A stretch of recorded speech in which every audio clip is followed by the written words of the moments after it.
দেখুন দেখেন ডাক্তার আসছে, আমার স্বামীকে স্যালাইন দিচ্ছে। তো খুব কষ্ট হতেছে, রক্ত পাওয়া যাচ্ছে না।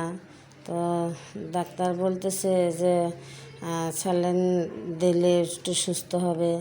তো আজ যদি আমার অনেক টাকা থাকতো, আমি আমার স্বামীকে আমি এখন ভর্তি করাইতাম, বাড়িতে ডাক্তার নিয়ে আসতাম না।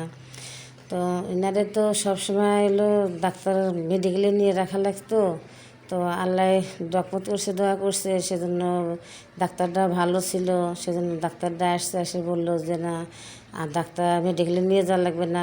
এই ডাক্তারটা হচ্ছে মেডিকেলের ডাক্তার, তো সরকারি মেডিকেলের ডাক্তার এটা। সেজন্য বললাম যে থাক, আর মেডিকেলে নিয়ে যেতে হবে না।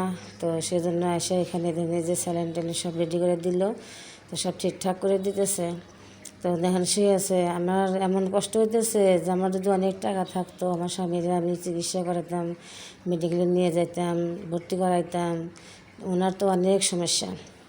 তো ওনার হলো পা ভেঙে গেছে, পারলে ব্যথায় চিৎকার পারে, আবার শ্বাসকষ্ট আছে, আবার হলো মনে করেন যে এত কষ্ট লাগতেছে আমার ভাষায় আমি প্রকাশ করতে পারতেছি না যে আমি কী করব, আমি বুঝতেও পারতেছি না।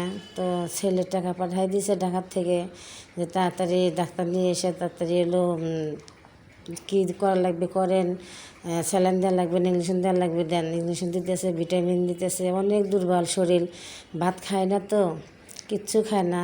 তো এই মানুষটা কিন্তু এরকম ছিল না, অনেক সুন্দর ছিল মানুষটা।